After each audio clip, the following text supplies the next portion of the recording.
Bienvenue à vous dans la troisième vidéo de cette mini-série consacrée à l'apprentissage de WAMP.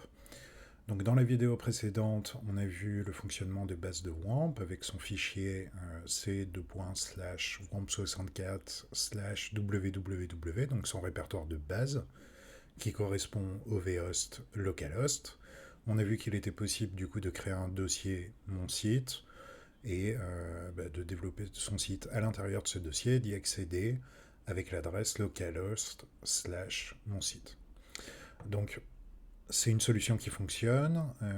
Le problème, c'est qu'en fait, le domaine du site que vous développez, c'est localhost et que vous travaillez dans un sous-répertoire de ce domaine. Et ça va pas forcément être super efficace quand on fera du Ajax ou ça peut poser des problèmes pendant le développement puisque vous ne travaillez pas en fait sur le root de votre domaine mais sur un sous-dossier de ce domaine. Donc on va voir dans cette vidéo comment créer et gérer ses propres vhosts. Alors je vais rouvrir le dossier de WAMP de base. Donc c'est c:/wamp64 www. J'ai le dossier mon site ici que j'ai créé dans la vidéo précédente qui contient un index.html avec pas grand chose. L'idée ici, ça va être d'accéder à ce site en tapant mon site.local. En fait, faire une URL qui va être propre à ce dossier-là, donc un vhost propre à ce dossier-là, ce qui sera plus confortable pour développer plus tard. Donc j'ai lancé WAMP, voilà, et donc WAMP, il y a deux menus. Si on fait clic gauche, on a un premier menu sur l'icône, et si on fait clic droit, on a un autre menu. Donc là, on va faire un clic gauche, ensuite on va se rendre dans le sous-menu Vos virtual hosts et Gestion virtual host. Voilà. Donc là, vous voyez que j'ai deux virtual hosts actuellement, donc localhost, le vhost de WAMP par défaut, et un second. Et donc là, on va en créer un troisième. Donc pour créer un vhost, il nous faut un dossier et l'adresse qu'on souhaite faire pointer vers ce dossier. Donc si je reviens dans mon explorateur de fichiers, moi je suis sur c:/wamp64 www mon site. Voilà. Donc je vais copier cette adresse-là. C'est l'adresse du dossier sur mon disque dur. Et je vais la coller ici dans le paramètre chemin. Je vais ensuite pouvoir accéder à ce site en tapant mon site.local. Et c'est tout ce dont on a besoin. On peut cliquer sur démarrer la création du vhost.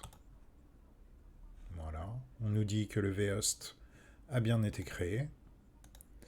Et du coup qu'il faut redémarrer les DNS. Donc pour ça, clic droit cette fois-ci sur l'icône de WAMP. On se rend dans le menu Outils, redémarrage DNS. Donc là, le serveur est en train de redémarrer. Il faut juste attendre qu'il soit ouvert.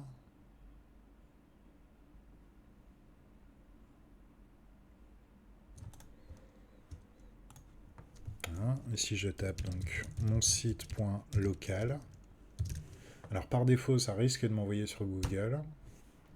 Voilà. Il faut simplement rajouter les http devant. Ah, voilà, là j'ai mes vhosts qui ont démarré. Je ne sais pas si vous avez vu toutes les consoles qui sont apparues. WAMP est de nouveau vert. Voilà, donc là si je fais mon site.local, voilà, ça me lance une recherche Google, mais ça me dit voulez-vous accéder à http mon site.local. Si je clique dessus, j'y arrive bien. Et donc si je veux y arriver directement, bon là j'y ai été une fois donc ça passe, mais il suffit de rajouter normalement http devant. Et donc là je suis bien dans le répertoire mon site qui se trouve à l'intérieur du répertoire www. Donc c'est mieux pour développer de se créer des vhosts custom comme ça plutôt que de travailler sur localhost mon site qui se trouve juste ici. Voilà. Parce que là, en fait, si vous faites dans votre page web un lien vers slash, en fait, ça va vous rediriger sur localhost. Alors que là, si vous faites un lien vers slash tout court, donc pour revenir à la racine du domaine, vous allez bien retomber sur mon site.local. Voilà, et donc on peut à tout moment créer de nouveaux VHosts. Donc pour rappel, clic gauche sur le logo WAMP, vos virtual hosts, gestion des virtual hosts, et là vous voyez que mon nouveau virtual host a bien été ajouté, et je vois bien son chemin. Voilà pour la création de virtual host avec WAMP. A plus pour une autre vidéo.